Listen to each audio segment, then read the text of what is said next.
Hello guys, আসসালামু আলাইকুম। আশা করি ভালো আছেন। দোয়া করি সবাই যেন ভালো থাকেন, আমাদের জন্য দোয়া করবেন। ভালো থাকি সবসময়। প্রত্যেক দিনের মতো আজকেও ছাদে রান্না করতে চলে আসলাম। সব কিছু কুড়াবাছা করে গুছিয়ে নিয়ে আসলাম। আগে কুমড়াগুলো ফাঁপ দিয়ে নিতেছি। কুমড়াগুলো নষ্ট হয়ে যাচ্ছিল, আগে রান্না করছি অর্ধেকটা, তাই ভাবলাম এত কষ্ট করে এনেছিল, আম্মু দিয়ে গেছিলো ঢাকায়, এটা নষ্ট করে কাজ কি, এটা ফাঁপ দিয়ে রেখে দিব ফ্রিজে, পরে আরেকদিন সময় হলে রান্না করে তারপর খাওয়া যাবে। আর আজকে ওয়েদারটা এত প্রচণ্ড খারাপ, খারাপ না মানে ভালোই ছিল, কিন্তু আমার কাছে প্রচণ্ড পরিমাণে ডিস্টার্ব ফিল, মানে প্রচণ্ড পরিমাণে গরম ছিল। আর যা পরিমাণে রোদ ছিল, রোদের জন্য বাইরে রাখানো যাইতেছিল না। আর এটা হলো বকুল ফুল গাছ, দেখতে পাচ্ছেন, যারা আগে দেখেননি দেখে নিন। আমিও কিন্তু দেখছিলাম না, পরে জানতে পারছি যে এটা বকুল ফুল গাছ আমার শাশুড়ির কাছ থেকে।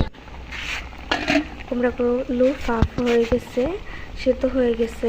তারপর এখানে ডিম দিয়ে দিয়েছিলাম যাতে তাড়াতাড়ি সিদ্ধ হয়ে যায়।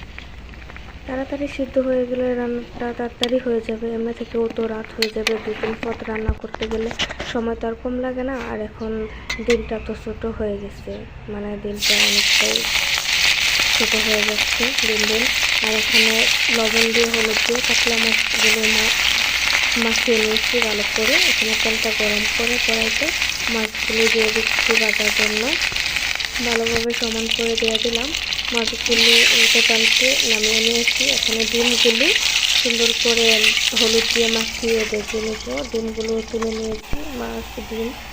এখন তরকারির মশলা কষিয়ে এখানে লবণ, হলুদ, মরিচ, মশলা বাটা এগুলো সব কিছু দিয়ে ভালো করে কষিয়ে এখানে এখন দিয়ে দিলাম ডিমডেল। তারপর ডিমডেল পছন্দ, ডিমডেল থেকে প্রচুর পরিমাণে পানি বের হয় এবং কি ভিটামিনও আছে, সবুজ জাতীয় জিনিস। এখানে ডিমডেলটাকে ভালোভাবে কষিয়ে নিচ্ছি, সুন্দরভাবে মশলার সাথে মিশিয়ে তারপর দেখে দেবো সুন্দরভাবে কষানোর জন্য।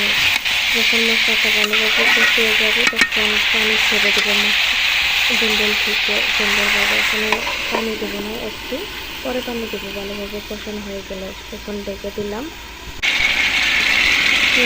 কত পানি বের হয়ে গেছে, সুন্দরভাবে কষানো হয়ে গেছে, একটু তেল উঠে গেছে।